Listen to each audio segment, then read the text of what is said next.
बिस्मिल्लाहिर्रहमानिर्रहीम। शोएब नाम का एक आम मुसलमान नौजवान था। एक छोटे से शहर में रहता था।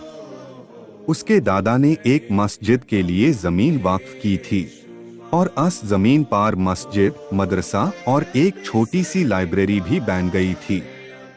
शोएब उसी मस्जिद में नमाज पढ़ता, वही मदरसा में तालीम पाता था।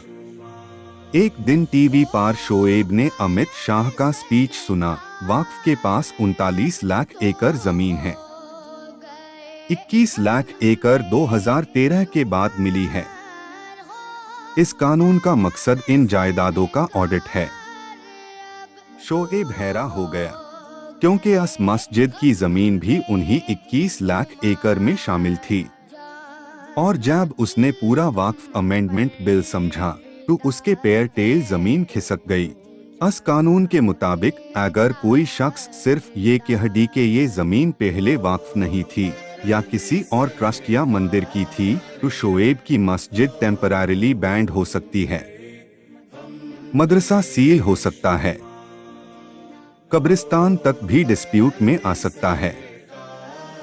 शोएब ने देखा कि कैसे वक्फ बोर्ड के टाइटल पर सवाल उठाए जा रहे हैं और हर रोज नए नए दावेदार उठ खड़े हो रहे हैं।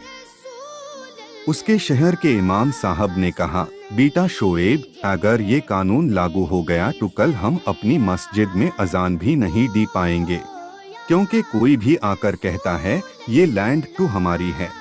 शोएब सोचता गया, अगर एक बिल्डर आए और कहे कि ये जमीन सरकारी है तो क्या मेरी मस्जिद गिरा दी जाएगी?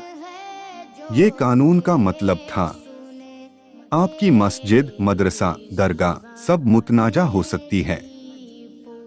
कोर्ट का फैसला आने तक आपको अन्य जगहों से हटा दिया जाएगा। और फैसला किसके हक में आएगा आप जानते हैं।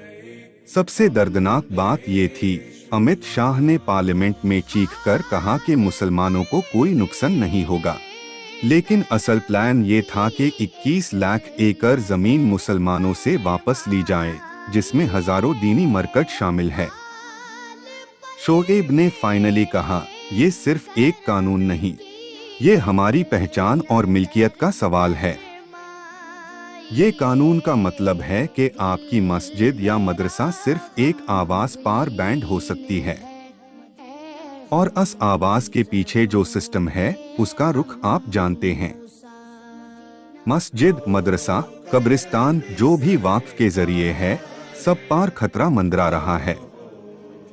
किसी भी वक्त दावा कर दिया जा सकता है ये जमीन तो सरकारी है, वक्फ नहीं, और फिर इस वक्त तक सील कर दिया जाएगा जब तक फैसला ना हो जाए। और फैसला कब और कैसे आएगा ये सबको मालूम है। इस कानून के बाद हर रोज नए झगड़े, नए दावे, नए डिस्प्यूट खड़े होंगे। हर रोज हिंदू मुस्लिम टेंशन बढ़ेगा। हर रोज एक नई मस्जिद, एक नया मदरसा, एक नई दरगाह टारगेट बनेगी। शोएब सोचता था, क्या हम सब कुछ गवाडीन के बाद जागेंगे? क्या अब भी वक्त नहीं आया कि हम मिलकर इस कानून के खिलाफ जमहूरी तरीके से आवाज उठाएं? ये कानून किसी भी कीमत पर कबूल नहीं। ये सिर्फ जायदाद का नहीं, अपने दीन और हकदार होने का मामला है।